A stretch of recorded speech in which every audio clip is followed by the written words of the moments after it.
Yo, what's going on, guys? And today I wanted to talk about what do I think about the Boston Celtics offseason. Yes, right now, currently, I'm driving from Maryland back to Kansas because I just visited my people, my parents. So I want to hear your thoughts down right now. What do you guys think of the Boston Celtics moves? I think it was definitely an interesting first offseason for their new man in charge, our guy, Brad Stevens. So let me hear those thoughts down below. And let's get right into today's video and let's just talk about it, okay? So the team's in a precarious position.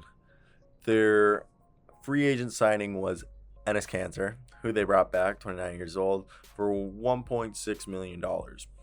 And the current lineup looks like their center rotation is Enes Kanter, Robert Williams, and Al Horford, as we currently speak, with Grant Williams being the small ball option.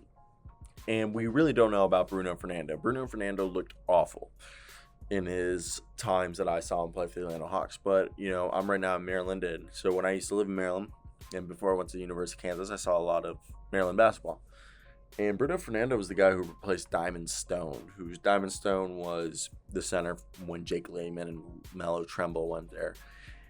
And Bruno Fernando looked good. He looked like he could be a all-around solid center in the NBA, like either a solid starting center or a high-level backup. But he just looks inept in all the times I've seen him. So right now I have him as the fourth center option behind, really the fifth, behind Enes Kanter, Robert Williams, Al Horford, and Grant Williams. Then you put Bruno Fernando. And Taco Fall could come back with the 1-2-way contract because they have one two-way contract out right now with Sam Hauser.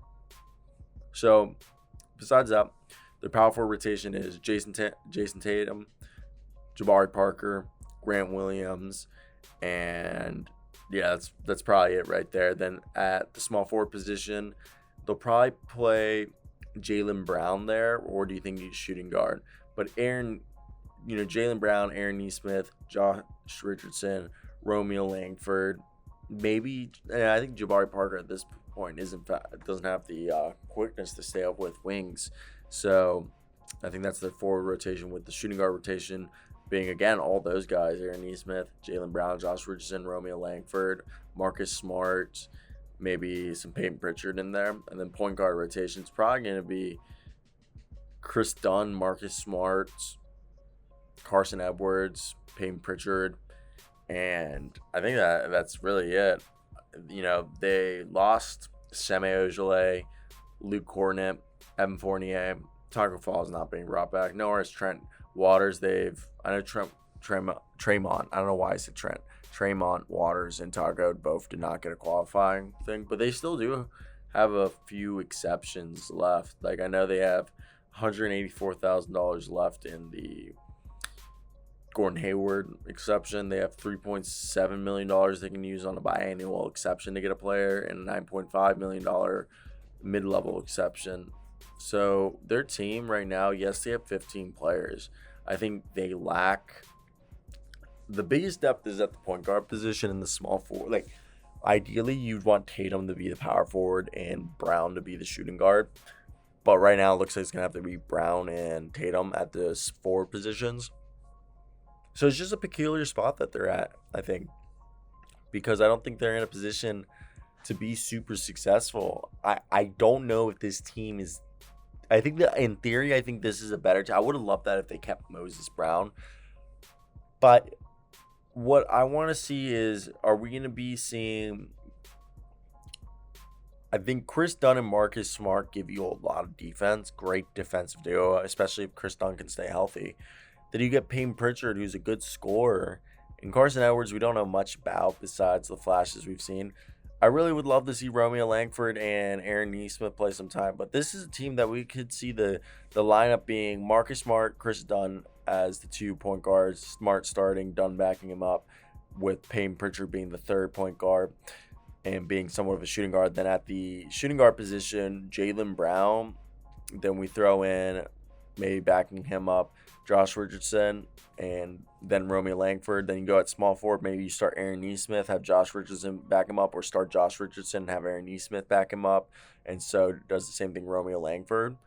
And then at power forward, you start Tatum. But I really like the idea of Brown starting, Tatum starting at the shooting guard and small forward position, then Jabari Parker starting at power forward with Robert Williams starting in Enes Kanter, Al Horford, Bruno Fernando, all just, being the backups and just being ready to help out our boy if needed. So yeah, I want to hear your guys' thoughts. What do you guys think? Think it's worth it for them or not at all? Definitely think it's definitely an interesting spot that they're in, and I really do think that they put themselves in a position for them to be good. But I think there are a few things that are still contingent on if they're going to really be able to take that next step, because they took a clear step backwards last year. They took a full step backwards. They were not the team that we had seen at one point in the year. Okay, they were definitely worse. And we could argue that was because of Brad Stevens. But at the same time, you can argue, I'm just going to start rolling this blunt while I'm talking.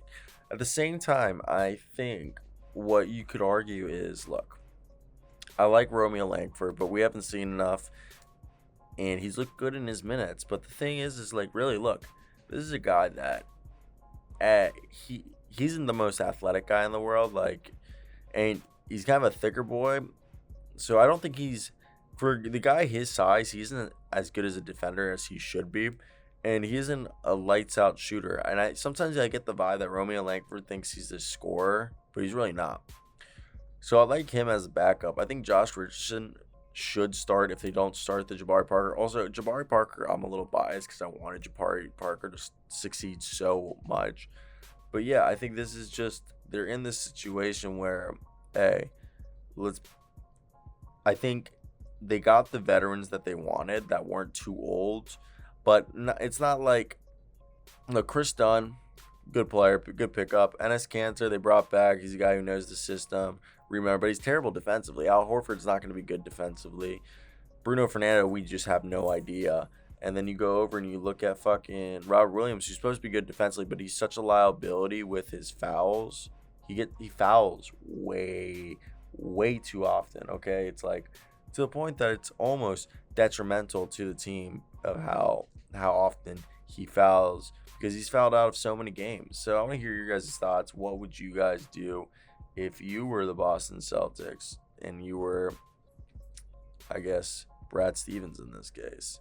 So I think it's a cool exercise you could do. But besides that, yeah, I think it's definitely, they're in such a interesting spot. And this is a team that, yeah, could take a step back or could take a step forward. I mean, if they do make the playoffs, it's fine. If they don't make the playoffs, I think it's also fine. I know Boston Celtics fans won't be happy, but I think as long as they can put some decent product on the floor and show that they're taking a step forward, it'll be fine.